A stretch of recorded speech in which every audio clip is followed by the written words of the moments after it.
Canceled the booking of a luxury Hawaiian hotel for my mom after she went with my sister, who seduced my fiancé. Mom accused me of being bitter, but sister's photos with the caption "like to relax at someone else's dime." I stared at my phone screen, reading mom's text asking when I'd come over for dinner. Same routine as always, first check if Sarah would be there. My stomach churned just thinking about my sister's name. At 28, I had a good life on paper. Nice apartment downtown, corner office at Marshall & Partners where I worked as PR manager, and enough money to live comfortably. But family gatherings? Those required careful planning. Is Sarah coming? I texted back. No. Candace, she's with friends tonight, Mom replied. Relief washed over me. I could go. It wasn't always this complicated. There was a time when we were just a normal family. Well, as normal as you can be when your dad dies and leaves behind 2 toddlers. I was 2. Sarah barely 1 when it happened. Tom, our stepfather, came into our lives when I was 3. He never tried to replace Dad, but he became our father in every way that mattered. Teaching me to ride a bike, threatening my first boyfriend, crying at my high school graduation, he was there for everything. Coming over at 7, I texted Mom back. Driving to their house, I thought about how things used to be. Sarah and I sharing a room, fighting over clothes, typical sister stuff. But Sarah always had this thing about her. She needed to have whatever I had. My toys would mysteriously end up in her bed. My favorite sweater would disappear into her closet. My friends would suddenly become her friends. I pulled into the driveway, smelling Tom's famous lasagna before I even reached the door.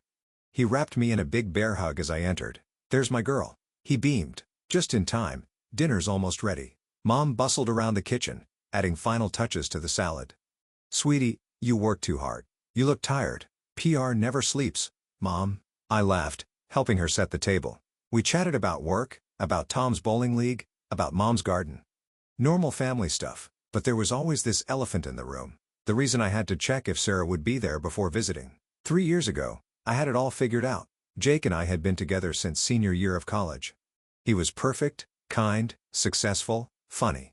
We were planning our wedding, had sent out invitations, picked the venue. 2 months before the big day, I stopped by his apartment to surprise him with lunch. I still remember the sound of my heels on his hardwood floor, the way the afternoon light filtered through his bedroom window, the sight of them together, my fiancé and my sister, tangled in his sheets. My wedding dress was hanging in my closet at home. The centerpieces were being assembled in Mom's garage. The screaming started immediately. Jake stammering excuses, Sarah just sitting there with this look on her face. Not even shame, something else.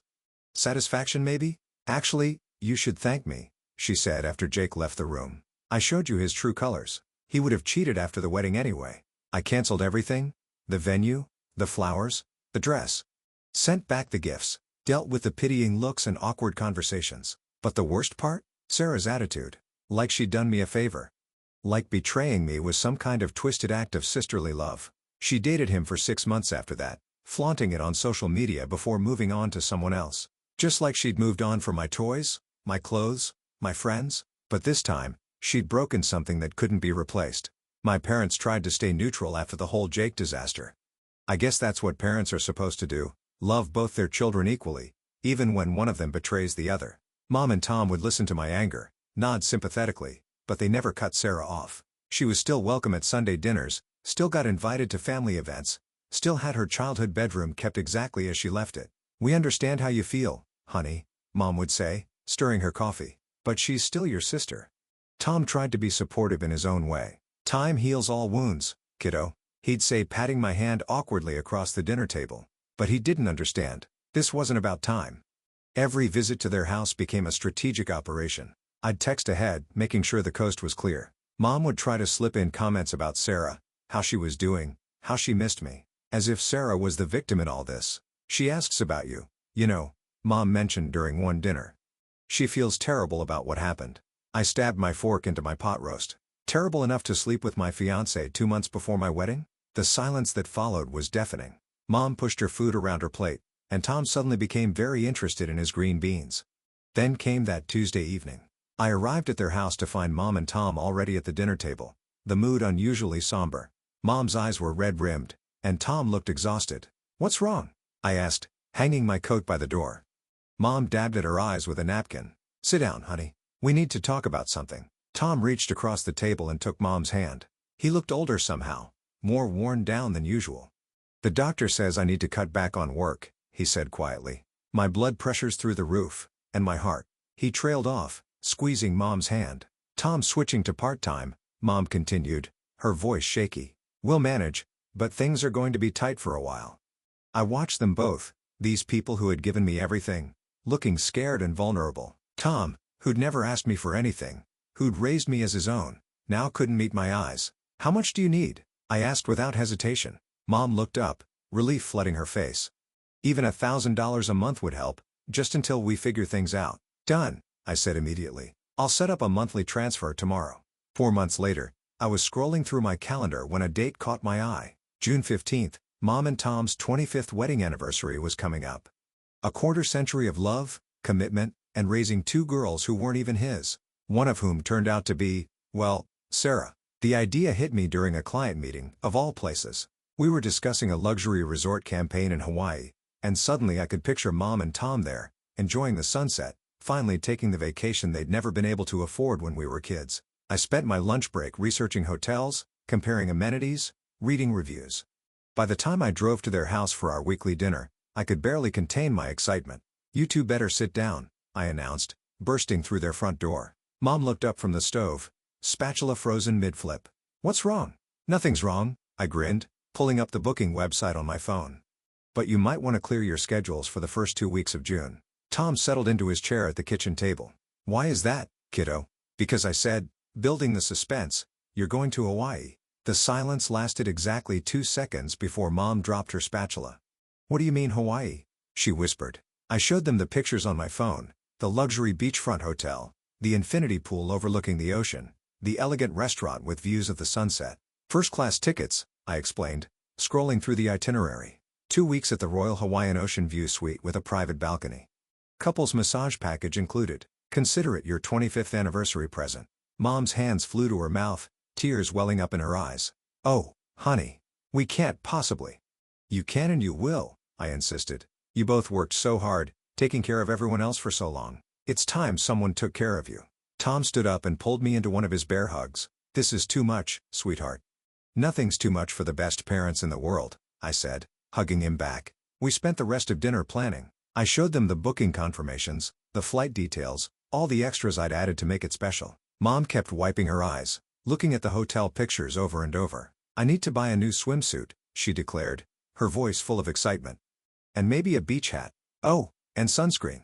Tom, we need to get you some proper beach clothes too. Tom just sat there grinning, occasionally shaking his head in disbelief. I can't remember the last time we had a proper vacation, Mom said, reaching for her phone. I need to request the time off first thing. Me too, Tom added, though I'm sure they'll understand. 25 years is a big deal. I watched them plan and dream, their faces lit up like kids at Christmas. Mom was already talking about never leaving the water, about reading books on the beach, about walking hand in hand along the shore with Tom. I've already paid for everything, I explained, showing them the confirmation emails. All you need to do is pack and show up at the airport. Mom got up and hugged me again, her cheeks wet with happy tears. You're such a good daughter, Candace. We're so lucky to have you. The day before their departure, I was organizing my schedule to take them to the airport when Mom called. Hey, sweetie, she said, her voice slightly higher than usual. About tomorrow. Already planned it out, I replied, pulling up my calendar. I'll take an extended lunch break and drive you guys to the airport. Oh, no, Mom interrupted quickly. You don't need to do that. We'll just take a taxi. I frowned at my computer screen. Mom, it's no trouble. I want to see you off. Really, honey, we don't want you disrupting your workday. You know how busy you are with that new client campaign. Something felt off about her tone, but I couldn't place it. Are you sure? It's really no problem. We're sure, she cut in firmly. The taxi's already booked. I leaned back in my office chair, that nagging feeling growing stronger. Well, okay, if you're certain. Absolutely certain, Mom said, too quickly. Now, I need to go finish packing. After hanging up, I stared at my phone for a moment before dialing her number again. Sorry, just thought of something. I can stop by and water your plants while you're gone. Those roses of yours need daily attention in this heat. There was a pause just a fraction too long. Oh, no need to worry about that. Mrs. Johnson next door already agreed to handle it. Mrs. Johnson? I repeated. The one who killed her own garden last summer? She's gotten much better, Mom said hurriedly. Really, everything's taken care of. You focus on work. That evening, I sat in my apartment trying to shake off the weird feeling from our conversations. Mom was probably just excited about the trip, I told myself. First real vacation in years, of course she'd be acting a little strange. The next day dragged by at work. I kept checking my phone waiting for updates. Finally, around 5:30, a text came through. On the plane. Taking off now. Thank you again for this amazing gift, sweetie. Love you. I smiled at my phone, picturing them settling into their first-class seats, Mom already planning which pool to try first. But as I drove home, I couldn't shake the urge to check on their house, just to make sure everything was locked up properly. The familiar streets of my childhood neighborhood were quiet in the early evening light. I turned onto their street, mentally rehearsing what I'd tell Mrs. Johnson if she spotted me checking the house. Then I saw it. Warm lights built from the living room windows, casting a golden glow onto Mom's rose bushes. The TV's blue flicker was visible through the curtains. They were supposed to be 30,000 feet in the air by now. Someone was in my parents' house. My first instinct was to call the police. Someone had broken in, but then I noticed Mom's garden gnome was still in its usual spot by the front door. Burglars wouldn't have moved it back so precisely after breaking in. My hand shook slightly as I pulled my old house key from my purse. Taking a deep breath, I approached the door as quietly as possible. The TV's volume was low, but I could hear the familiar sound of ESPN SportsCenter, Tom's nightly routine. My stomach dropped. I turned the key in the lock and pushed the door open. There he was, my stepfather, lounging on his recliner with a beer in hand, feet propped up on the coffee table. He looked up at the sound of the door, and the color drained from his face. "What the hell are you doing here?" I demanded, my voice echoing through the house. "You're supposed to be on a plane to Hawaii right now with Mom. Remember?" He wouldn't meet my eyes, instead focusing on the growing beer stain on the carpet. "Listen, sweetie, I can explain. Where is Mom?" Each word came out like ice. Tom's shoulders slumped. He looked smaller somehow, standing there in his old Rangers t-shirt and sweatpants. She went with Sarah." The room started spinning. "What?" "Sarah's been having a rough time lately," he stammered. "Financial problems, depression. Your mother thought she needed this trip more than I did. The monthly money you've been sending has really helped her get back on her feet." Everything stopped. The TV's drone faded away. The room went still. "What monthly money?" His face told me everything before he even opened his mouth. "The $1,000 I'd been sending each month. The money I thought was helping them through Tom's health issues. It had all been going to Sarah." "Your mother thought. We thought." Tom's voice cracked. "Sarah needed the help, and we knew you wouldn't want to." "Stop." My voice was eerily calm now. "You've been lying to me for months, taking my money and giving it to her, and now you've let her steal my anniversary gift too?" Tom reached for me, but I backed away. The father who taught me to ride a bike, who threatened my first boyfriend, who walked me down the aisle at what should have been my wedding, he was a stranger now. "Please, let me explain," he begged. "Sarah's been going through such a hard time." I held up my hand. "Save it. I don't want to hear about poor Sarah's problems." "Not anymore." I got in my car and started the engine, my hands shaking so badly I could barely grip the steering wheel. As I backed out of the driveway, I caught one last glimpse of Tom standing in the doorway, looking lost and small in the porch light. The drive home was a blur. My mind kept replaying every dinner, every conversation, every time they'd asked about the monthly transfers. How long had they been planning this? How many other lies had they told me? I pulled into my apartment complex's parking lot, but I couldn't bring myself to get out of the car just yet. The magnitude of their betrayal was still sinking in. My mother. My stepfather. The two people I trusted most in the world. And Sarah. Always Sarah. Taking and taking and taking. I sat at my kitchen counter, laptop open, hands steady, despite the rage burning inside me. A quick calculation, with the time difference, they should have landed in Hawaii by now. Probably heading to check in at the hotel I'd spent weeks researching, the one with the perfect ocean view I'd specifically requested for them. I dialed the hotel's number, drumming my fingers on the counter as I waited. "Royal Hawaiian, how may I assist you today?" A cheerful voice answered. "Hi, I need to cancel a reservation immediately." My voice was surprisingly calm. "It's under Candace Mitchell." "Oh, yes. I see the booking here. 2 weeks, Ocean View Suite." The receptionist paused. "The guests haven't checked in yet. Is everything all right?" "No, it's not. I need to cancel it right now. I understand there might be fees." "Well, this is quite unusual." He sounded confused. "But yes, I can process that cancellation for you. There will be a substantial penalty." "I don't care about the penalty. Just cancel it." After handling the hotel, I logged into my airline account. 2 first-class return tickets, scheduled for 2 weeks from now. Cancel. Confirm. Done.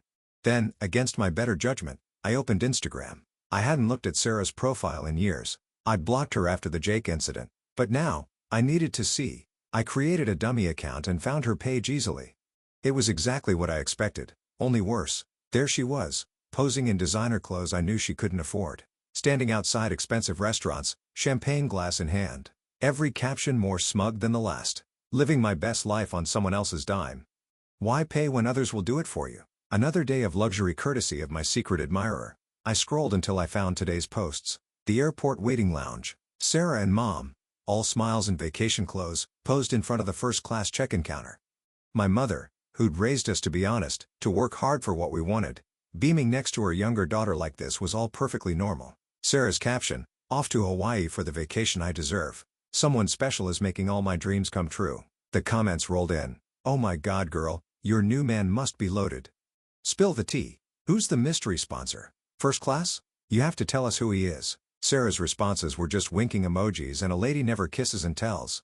She was mocking me. She knew exactly what she was doing, flaunting my money, my gift, my generosity, and Mom was right there with her, playing along with the charade. I closed my laptop and walked to the kitchen. My movements were mechanical as I made coffee, grind the beans, heat the water, pour it over the grounds. The familiar ritual helped steady my hands. Now all I had to do was wait. My phone started buzzing exactly 90 minutes after I'd canceled everything. Mom's name flashed on the screen. I watched it ring out. And again. And again. 10 calls. I counted them, sipping my now cold coffee, letting each one go to voicemail. On the I picked up. "Candace." Mom's voice was frantic. "Something's wrong. The hotel says our reservation was canceled. There must be some mistake." "No mistake," I cut in, surprised by how steady my voice sounded. "I canceled it." Silence. "Then, what do you mean you canceled it? I stopped by the house earlier. Funny thing, Tom was home watching TV. Didn't look much like he was in Hawaii." Another pause. When Mom spoke again, her voice had shifted to that calm, reasonable tone she used when explaining things to difficult clients at her job. "Honey, let me explain. Your father and I discussed it, and we decided Sarah needed this vacation more than he did. He volunteered to give up his spot." Like I've been volunteering $1,000 every month, the words came out sharp as glass. "She needed help." Mom's voice rose. "She's been struggling, and we knew you wouldn't understand." "You're right, I don't understand. I don't understand how my mother could lie to my face for months. I don't understand how you could take my anniversary gift and give it to the sister who slept with my fiancé. Oh, for heaven's sake." Mom exploded. "Are you still holding on to that?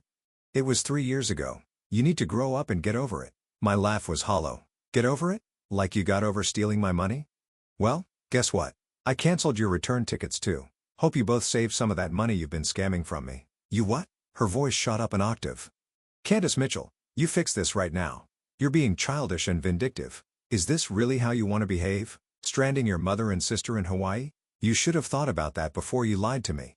Before you let Sarah mock me on social media with my own money." I hung up before she could respond. The messages started immediately. "Please, sweetie. Don't do this to us. We can talk about this when we get home. You're breaking my heart." Then the tone changed. "You selfish, ungrateful child. After everything we've done for you, you're just jealous of your sister's happiness. You're dead to me if you don't fix this right now." I watched the messages pile up, each one more desperate or cruel than the last. The mother I thought I knew disappeared with each notification, replaced by someone I didn't recognize at all. Sarah's message came through an unknown number around midnight. "You think you're so much better than everyone else, don't you? Well, guess what? You're just a jealous, bitter bitch who can't stand to see me happy. Mom's right about you.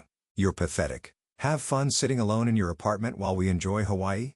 I blocked her number without responding. Then I blocked Mom's and Tom's. The TV droned in the background. Some cooking show where everyone was kind to each other and problems could be solved in 30 minutes. Aunt Linda called me a week into their trip. "They're staying at the Paradise Inn," she reported. It's not exactly the Royal Hawaiian. Your mother had to max out her credit card just for that." "I didn't ask," I said, but she continued anyway. "They flew back economy class." Sarah complained the whole time about the legroom. "Your mother told me not to tell you any of this," but she paused. "I think you had every right to do what you did." The next few weeks passed in a blur of work and quiet evenings alone. I reorganized my apartment, started taking yoga classes, had dinner with friends who didn't know my family drama. Life went on. Then, exactly 1 month after the Hawaii incident, an unfamiliar number lit up my phone. "Where's this month's money?" Mom demanded without preamble. "It's the end, nothing's come through." I almost laughed. "Are you serious?" "Of course, I'm serious. Sarah needs to get a job." I cut in. "I'm done funding her lifestyle." "So that's it. Mom's voice turned cold. You're just cutting off your family? Family? Now I did laugh. You mean the people who lied to me for months? Who took advantage of my generosity? Who stole my gift and turned it into some sick joke? If you do this, Mom warned, if you stop helping us, you're cutting yourself off from this family. The irony was almost too much. No, Mom, you cut me off the moment you decided to lie to me. Twice. The monthly payments, the vacation, those were just the final nails in the coffin. Don't call me again. That was 4 months ago. Sometimes I drive past their house on my way somewhere else. Mom's roses are wilting. Mrs. Johnson really isn't much of a gardener. The porch swing where I had my first kiss needs a new coat of paint. Tom's car is always in the driveway now. I heard through Aunt Linda that his health actually did take a turn. I wonder sometimes if I could have handled things differently. If I could have been more understanding about Sarah's supposed depression, more forgiving of Mom's misguided attempts to help her favorite daughter, more accepting of Tom's passive role in it all. Then I remember Sarah's social media posts flaunting my money. Mom's casual lies over dinner. Tom sitting alone in that house, covering for them both. The years of Sarah taking, and everyone letting her. Some betrayals leave marks that don't fade. Some trust, once broken, can't be repaired. Some family ties, it turns out, are actually chains that need to be broken.